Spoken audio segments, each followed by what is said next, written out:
संयुक्त राष्ट्र में मोदी के भाषण का ट्रेलर देखिए, इमरान पर मोदी के तमाचों का ट्रेलर देखिए, यूएन में मोदी क्या बोलने वाले हैं, भाषण से पहले मोदी की स्पीच लीक, मोदी की सबसे धांसू स्पीच का ट्रेलर, इमरान की इंटरनेशनल बेइज्जती का टीजर देखिए। अमेरिका में 9/11 हो या मुंबई में 26/11 हो, उसके साजिशकर्ता कहां पाए जाते हैं?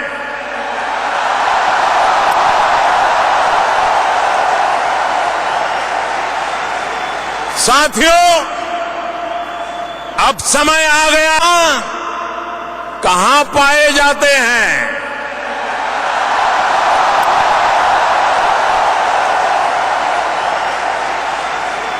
साथियों, अब समय आ गया है कि आतंकवाद के खिलाफ और आतंकवाद को बढ़ावा देने वालों के खिलाफ निर्णायक लड़ाई लड़ी जाए। इमरान खान बड़े कॉन्फिडेंस के साथ अमेरिका गए थे कि भारत के खिलाफ माहौल बनाएंगे, अंतर्राष्ट्रीय स्तर पर कश्मीर पर देशों को अपनी ओर करेंगे। लेकिन पीएम मोदी ने ऐसी बाजी पलटी कि इमरान खान के पास खिसियाने के अलावा कोई दूसरा चारा नहीं था।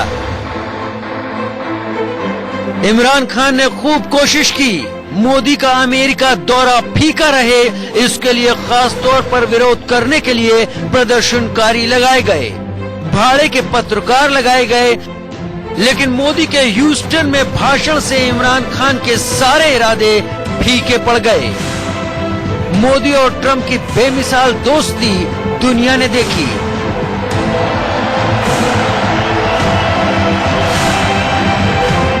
इमरान ने भी देखी, जिसे देखकर खिसियाने के अलावा इमरान के पास कोई चारा नहीं था।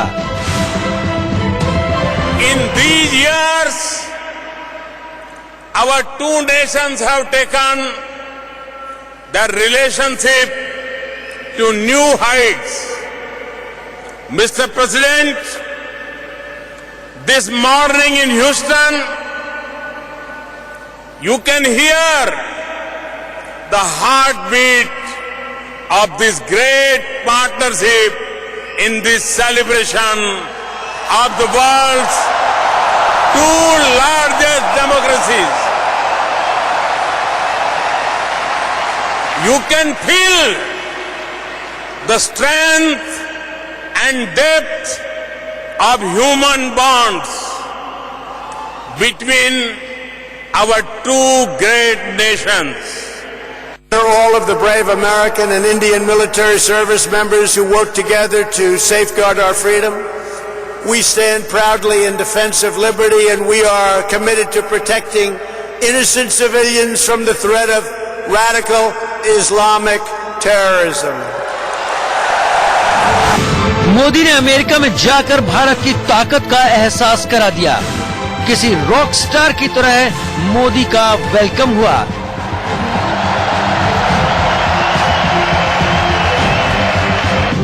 जबकि इमरान खान के लिए महज 1 फीट का रेड कारपेट था और इमरान से मिलने के लिए कोई बड़ा आदमी भी नहीं पहुंचा। इसी अंतर से इमरान परेशान हो गए। रही सही कसर हाउडी मोदी में पूरी हो गई, जब भरे मंच से मोदी ने आतंक के खिलाफ हुंकार भरी और ट्रंप ने साथ देने की हामी भरी। I mean, I heard a very aggressive statement yesterday. I don't have to say that. I was there.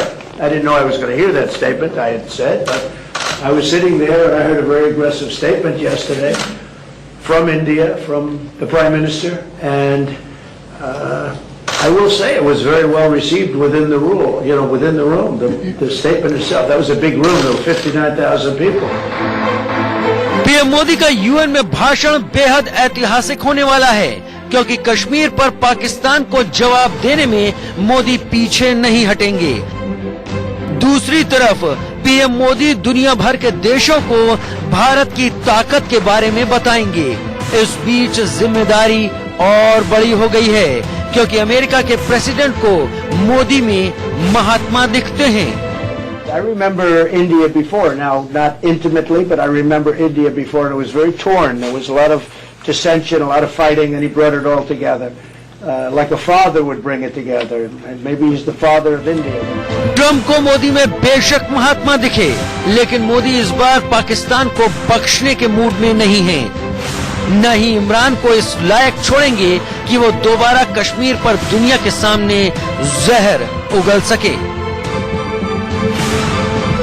अपने यहां जो कर रहा है उससे कुछ ऐसे लोगों को भी दिक्कत हो रही है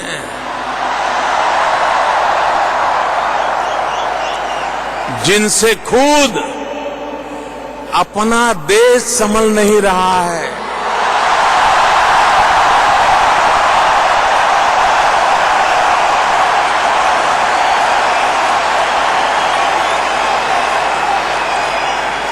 इन लोगों ने भारत के प्रति नफरत को ही अपनी राजनीति का केंद्र बना दिया है। ये वो लोग हैं जो अशांति चाहते हैं, आतंक के समर्थक हैं, आतंक को पालते पोसते हैं। Both India and the United States also understand that to keep our communities safe, we must protect our borders. जी, इस वक्त की सबसे बड़ी खबर, प्रधानमंत्री नरेंद्र मोदी संयुक्त महासभा में कुछ ही देर में अपना संबोधन देंगे। कुछ ही देर सारी दुनिया को इंतजार। दुनिया के सबसे बड़े लोकतंत्र के सबसे बड़े नेता द्वारा पीएमओ ने ट्वीट कर कहा है, पीएम को लाइव देखिए। यूएन में तीसरे नंबर पर प्रधानमंत्री नरेंद्र मोदी का संबोधन। यूएन आम सभा की कार्रवाई शुरू हो चुकी है। कुछ ही देर में प्रधानमंत्री नरेंद्र मोदी सारी दुनिया को संबोधित करेंगे। दुनिया के सबसे बड़े मंच से प्रधानमंत्री मोदी का संबोधन।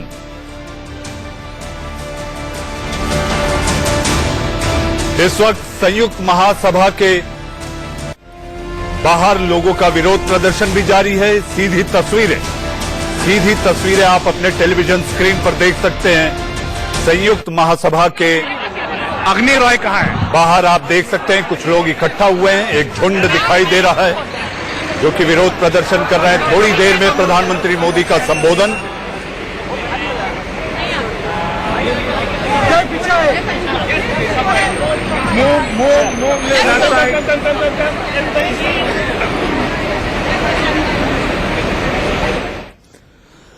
प्रधानमंत्री नरेंद्र मोदी के संबोधन के पहले हमारे साथ एक मेहमानों का बड़ा पैनल जुटा हुआ है। 15 मिनट का वक्त, सबसे बड़ा मंच, सबसे बड़ा भाषण और सबसे बड़े नेता द्वारा। तो आप ये सोच सकते हैं कि जब प्रधानमंत्री अपना प्रहार करेंगे तो वो टेररिस्तान, वो नरकिस्तान, जी हां मैं बात कर रहा हूं उस आतंकिस्तान की, यानी पाकिस्तान क्लीन बोल्ड हो जाएगा। यूएन में आपने देखा कि थका हारा, मारा मारा, भारत से हारा घूम रहा पाकिस्तान।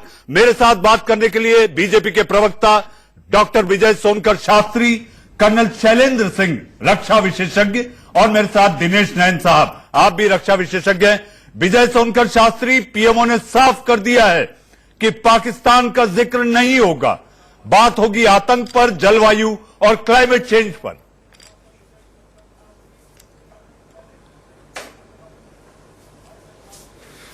देखिए मनीष जी, पाकिस्तान के बारे में जितना चर्चा हो चुका है वो पर्याप्त है पाकिस्तान को तहस नहस करने के लिए। वैचारिक रूप से प्रधानमंत्री जी ने पाकिस्तान को रौंद दिया है और उनको विश्व कम्युनिटी का जिस तरह से सहयोग मिला है, ये अद्वितीय सहयोग रहा है। दुनिया के किसी देश को इस प्रकार का विश्व समुदाय का कभी भी सहयोग नहीं मिला था। यह भी अपने आप में एक ऐतिहासिक रिकॉर्ड है। ये हमारे प्रधानमंत्री जी की खूबी है और ये उनकी विशेषता है। डॉक्टर शास्त्री, और अभी 15 मैं मिनट आपका स्पष्ट जवाब हो जाएगा दूंगा। इस वक्त कि देश के लिए, संयुक्त महासभा भारत के के लिए बाहर से और प्रधानमंत्री विश्व के के लिए संबोधन क्या के सच- पहले लोगों की कुछ रिएक्शंस, लोगों की कुछ सोच सामने आ रहा है। ये सीधा आपको वहीं लिए चलते और सुनवाते हैं कि आखिर संबोधन के पहले लोगों में कितनी उत्सुकता है। What brings you here in support of Prime Minister Modi? What our government last 70 years couldn't do, now it has happened. I'm very happy for that. As I said, I was Anjali Bhan, now I'm Anjali Arya. My biggest motivation... 70 years, it finally does the right thing. Right. We talk about, critics. They've been criticizing this move. There is Pakistan, of course, coming out and talking about 370 and the atrocities in Kashmir. What is your reply? What is that response you would like to give? The fact is that for decades, they were propagating this false narrative, which was sold to Western world. Now they are not able to, because now truth is exploding on their face and they just can't handle it. It's just a matter of time and they have to, they can't propagate. Modi ji का जो Houston का मैंने भाषण सुना और सुनकर के जब इतना गर्व महसूस हुआ कि एक महान देश का प्रधानमंत्री बोल रहा है और सबसे बड़े विश्व में सबसे बड़े यूनाइटेड नेशन का राष्ट्रपति सामने बैठ करके वो भाषण सुन रहा है और बड़े पेशेंटली सुन रहा है और हर बात में जो मतलब नरेंद्र मोदी जी का समर्थन कर रहा है और जो हमारी सबसे बड़ी समस्या है पाकिस्तान, उसके बारे में भी समर्थन दे रहा है। वो एक मोदी जी की बहुत बड़ी जीत है, बहुत बड़ा मोदी जी को स्वागत है। The Indians who are protesting here, right? These are the puppets of the ISI.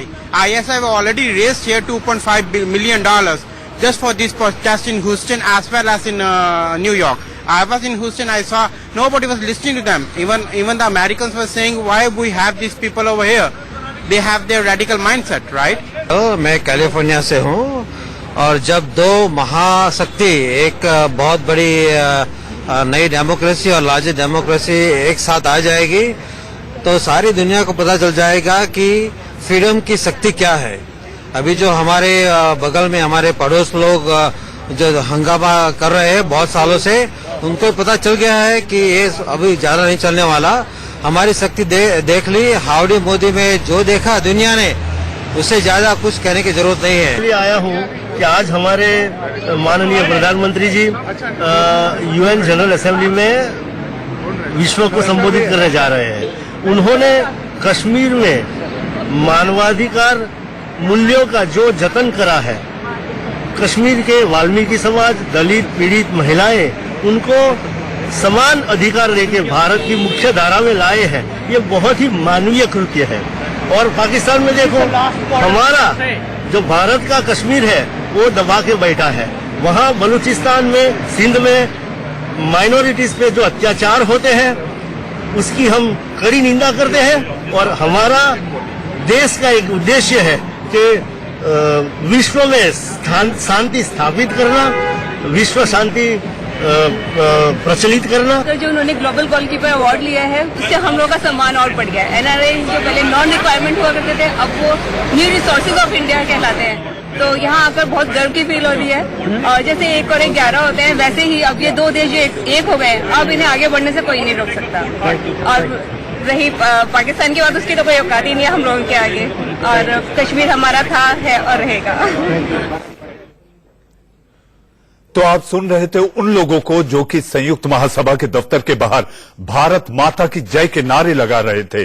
Bharat माता के सबसे बड़े सपूत द्वारा दिए जाने वाले भाषण के इंतजार में पाकिस्तान के विरोध में नारे लगा रहे थे। जी हां, आप तमाम उन लोगों की भावनाएं सुन रहे थे कि आखिर पाकिस्तान द्वारा पोषित उस आतंक से किस तरह से कश्मीरी जूझ रहे हैं, भारत जूझ रहा है। मेरे साथ एक और खास मेहमान जुड़ गए, निमिष कुमार, जो कि विदेश मामलों के जानकार हैं, वरिष्ठ पत्रकार हैं। वो भी जुड़ गए कर्नल शैलेंद्र सिंह।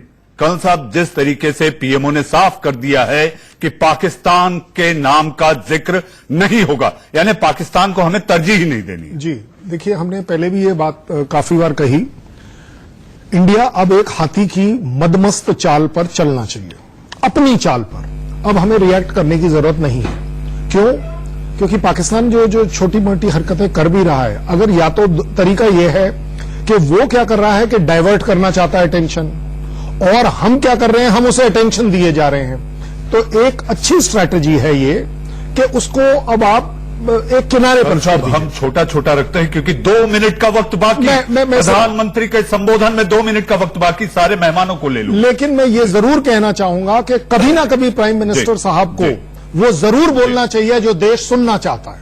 यानी आप ये सीधे तौर पर कह रहे हैं कि पाकिस्तान का जिक्र होना चाहिए। बिल्कुल। निमिष कुमार, पाकिस्तान कोई कुताही नहीं बरता कि इस मामले को अंतर्राष्ट्रीयकरण में अंतर्राष्ट्रीय मंच पर लाया जाए। प्रधानमंत्री नहीं कहेंगे पाकिस्तान का नाम। बिल्कुल नहीं। देखिए, डिप्लोमेसी यही कहती है। अब हमारे सामने पाकिस्तान जैसी छोटी चीजों में हमें अपना वक्त जाया नहीं करना चाहिए। पहली बात, हमें चीन को लेकर किसी भी प्रकार के उसमें नहीं पड़ना चाहिए। ये समझदारी, डिप्लोमेसी, राजनीति यही कहती है। और अंतर्राष्ट्रीय 1 मिनट का वक्त, छोटा जवाब। अब हमें पूरी दुनिया को ये बताना है कि अगला आने वाला समय भारत का है। कर्नल दिनेश नैन, सारी दुनिया के नैन लगे हैं टेलीविजन सेट पर। प्रधानमंत्री के संबोधन में 1 मिनट का वक्त बाकी। मनीष, बिल्कुल, भारत एक स्ट्रांग इकोनॉमी है, भारत एक स्ट्रांग देश है, भारत एक स्ट्रांग डेमोक्रेसी है और भारत एक बहुत ही रिस्पॉन्सिबल यूनाइटेड नेशंस का मेंबर है। इसके मद्देनजर भारत का जो रुतबा आज की तारीख में इकोनॉमिकली, मिलिट्री, मनीष, बिल्कुल, भारत एक स्ट्रांग इकोनॉमी है, भारत एक स्ट्रांग देश है, भारत एक स्ट्रांग डेमोक्रेसी है और भारत एक बहुत ही रिस्पॉन्सिबल यूनाइटेड नेशंस का मेंबर है। इसके मद्देनजर भारत का जो रुतबा आज की तारीख में इकोनॉमिकली, मिलिट्री या हर तरीके से विश्व में हुआ है, उसके स्तर पे जब हम बात करेंगे, रही बात पाकिस्तान की, नाम लो या ना लो, जब भी आप पाकिस्तान टेररिस्तान की बात करोगे, टेरर की बात करोगे, उग्रवाद की बात करोगे, अपने आप उसका मतलब पाकिस्तान निकल जाएगा। कर्नल नैन, मुझे डॉक्टर शास्त्री के पास भी चलना है। डॉक्टर शास्त्री, रक्षा विशेषज्ञ कर्नल शैलेंद्र सिंह कह रहे हैं कि ये वो मंच है जहां से पाकिस्तान का नाम लिया जाना चाहिए।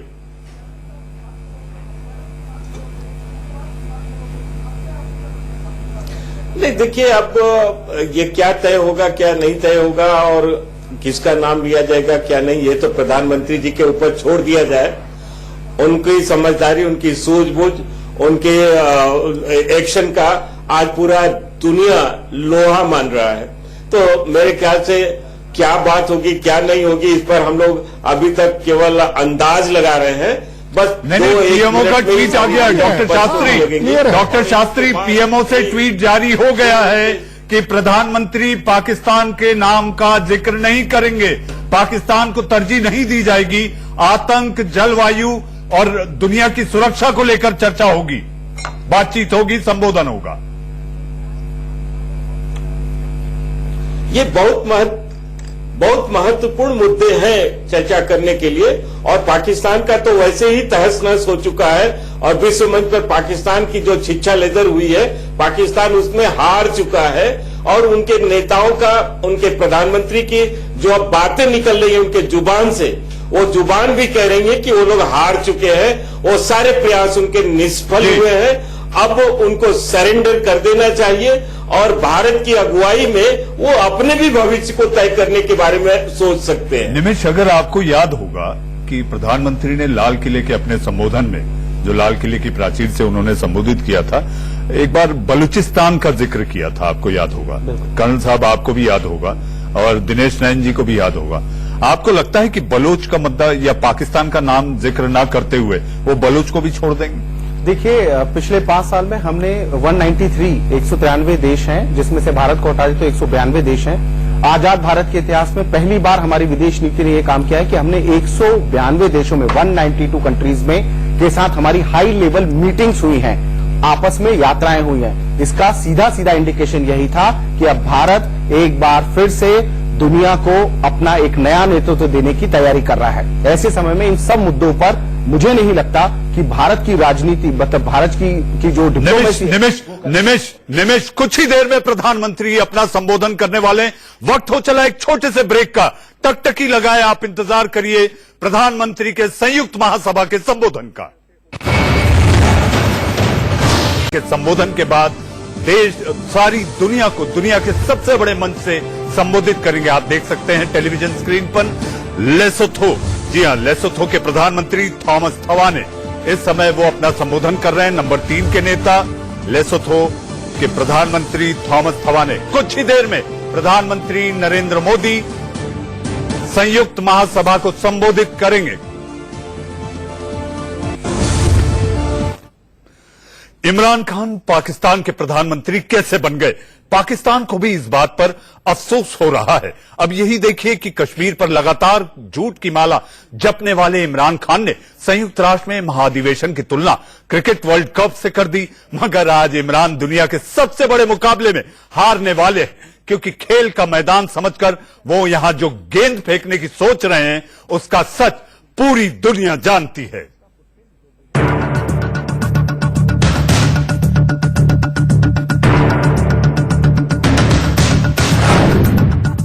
खेल का मैदान नहीं, संयुक्त राष्ट्र का मंच। I'll treat this as net practice for tomorrow.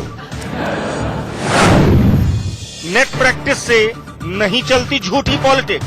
The closest feeling I've had in the past was before the World Cup cricket final I played long time ago.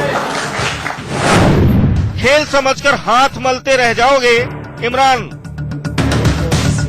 बतौर प्रधानमंत्री इमरान खान यूएन के जिस मंच से पाकिस्तान की बात रखने वाले हैं, उस मंच की अहमियत क्या है, उसकी गंभीरता क्या है, इमरान को शायद यही नहीं मालूम।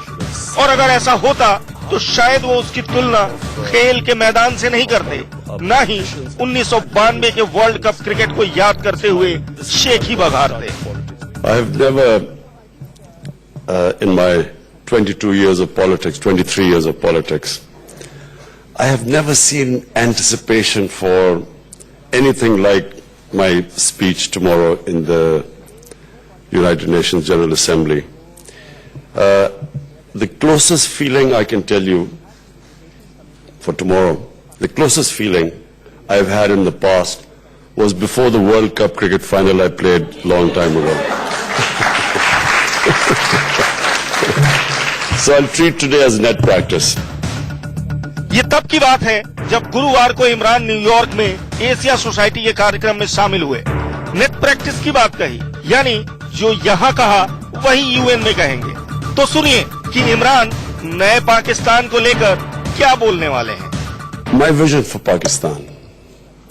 My vision for Pakistan is what was the vision of the founding fathers of Pakistan. And that vision was the first Muslim state set up by our Holy Prophet, peace be upon him, the state of Medina. ये वही इमरान है जो कश्मीर में धर्म के नाम पर जुल्म की झूठी कहानियां सुनाते घूम रहे हैं और भारत में हिंदुत्व, संघ और बीजेपी के नाम का प्रलाप करते फिर रहे हैं। Narendra Modi is a life member of this party called RSS. It was formed in 1925. It was they were inspired by Hitler, Mussolini, by the Nazi party. They believed in the racial superiority of Hindus. They believed that India is only land for Hindus, not for other minorities. They believed in that the Muslims were invaders. Imran 5 अगस्त से ही धर्म के नाम पर ऐसे भड़काऊ बयानों से दुनिया को गुमराह करने में जुटे हैं और अब नफरत की इसी गेंद को यूएन को खेल का मैदान समझकर फेंकने वाले हैं।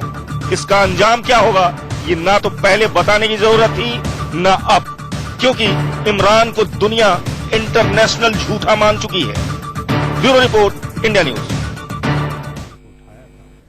जी हां, लेसोथो के प्रधानमंत्री इस समय यूनाइटेड नेशंस यानी संयुक्त महासभा में अपना संबोधन कर रहे हैं। कुछ ही देर बाद हमारे प्रधानमंत्री नरेंद्र मोदी भी संबोधित करेंगे, लेकिन उसके पहले मेरे साथ एक मेहमानों का बड़ा पैनल जुड़ा हुआ है। कर्नल साहब, दुनिया हिंदुस्तान की सुनती है, पाकिस्तान की नहीं। देखिए, ऐसा है, बड़ा सिंपल सा मामला है। जो दिखता है वो बिकता है। आज हो क्या रहा है? आज हो ये रहा है, दुनिया हिंदुस्तान की सुनती है, पाकिस्तान की नहीं। देखिए, ऐसा है, बड़ा सिंपल सा मामला है। जो दिखता है वो बिकता है। आज हो क्या रहा है? आज हो ये रहा है कि इंडियन प्राइम मिनिस्टर सब जगह दिख रहा है, हर जगह पर बढ़ चढ़कर दिख रहा है, इसलिए बिक रहा है हिंदुस्तान। सब जगह हिंदुस्तान को लोग सुन रहे हैं, देख रहे हैं। आप सोचिए, मैं इनफैक्ट जो मैंने पहले कमेंट किया था, मैं उसको थोड़ा एलैबोरेट कर दूं। जब मैंने कहा कि प्राइम मिनिस्टर अब ये वो वाला टाइम आ गया है कि एक प्राइम मिनिस्टर इंडिया का वो बोल सकता है जो उसका देश चाहता है। जी आप देखते हैं ट्रंप साहब बार बार बोल देते कि मैं मध्यस्थता करना चाहता हूं। किसी ने पूछा है उनसे, लेकिन हाई हेडेडनेस है। क्यों? क्योंकि दे आर सुपर पावर। मैं कह रहा हूं हम क्यों नहीं, अब जब हम हर जगह पर सक्षम होते चले जा रहे हैं, जी एक बार ये बात भी क्यों नहीं होती? डॉक्टर शास्त्री, सारी दुनिया हिंदुस्तान की सुनती है, पाकिस्तान की नहीं।